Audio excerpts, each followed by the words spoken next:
আমরা সবাই জানি লক্ষ্মীর ভাণ্ডার সম্বন্ধে, আমরা সবাই জানি যুব সাথী সম্বন্ধে, আমরা সবাই জানি বিভিন্ন প্রকল্প সম্বন্ধে, জানি তো। তো এখন যখন নতুন সরকার আসলো, তারা এই সমস্ত ভাণ্ডার আপনাদেরকে দেবেন কিনা বা পাবেন কিনা বা বিভিন্ন প্রকল্পে আসবে কিনা সেগুলো নিয়ে ভাবছেন, তাই না? খুবই চিন্তিত।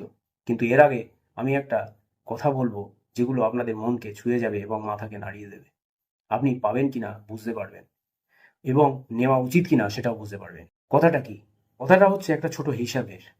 ওয়েস্ট বেঙ্গলে লক্ষ্মীর ভাণ্ডার যে স্কিম, সেখানে প্রায় 2 কোটি মহিলা টাকা পান।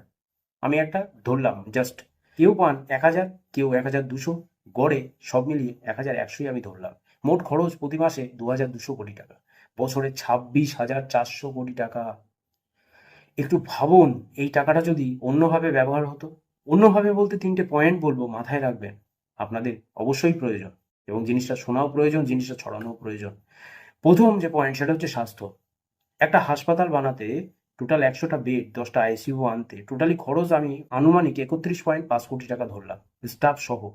এক মাসে 70টা হাসপাতাল, আইসিইউ এর 700টা বেড, এক বছরে 838টা হাসপাতাল, আইসিইউতে 8,380টা বেড। মানে আপনার পরিবারে কেউ যদি অসুস্থ হয় তাহলে আর বেসরকারি হাসপাতালে গিয়ে বেশি টাকা খরচ করতে হতো না এবং সরকারি হাসপাতালে আইসিইউ এর জন্য লাইন দিতে হতো না। নেক্সট যে পয়েন্ট সেটা হচ্ছে শিক্ষা। একটা স্কুল আধুনিক করতে প্রায় 1.5 কোটি টাকার প্রয়োজন।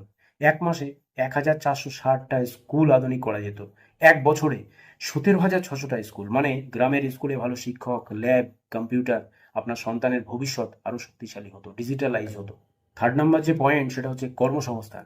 একটা ছোট শিল্প, এমএসএমই শিল্প গঠন করতে প্রায় আমি ধরলাম 25 লাখ টাকা খরচ হয়। প্রতি ইউনিটে 20টা চাকরি।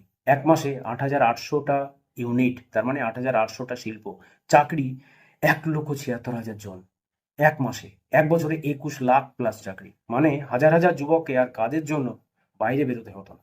ভাবতে পারছেন? এইবার একটা গুরুত্বপূর্ণ কথা যেটা বলছিলাম, যে হাসপাতাল, স্কুল একবার বানালে বারবার বানাতে হয় না।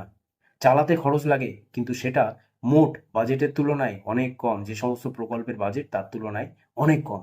তাহলে আসল প্রশ্ন হলো, আজকের 1,000 বেশি জরুরি, মানে 1,000 টাকাটা বেশি জরুরি, নাকি আগামী দিনের নিরাপত্তা, ভালো হাসপাতাল, ভালো শিক্ষা, নাকি স্থায়ী চাকরি? একদিকে আজ হাতে টাকা, অন্যদিকে সারা জীবনের সুবিধা। আমি বলছি না কোনটা ঠিক, আমি শুধু হিসাবটা দেখালাম। এই সংখ্যাগুলো আনুমানিক বোঝার জন্য। আপনি কি ভাবছেন? আপনি কোনটা বেছে নিতেন? কমেন্টে অবশ্যই জানাবেন।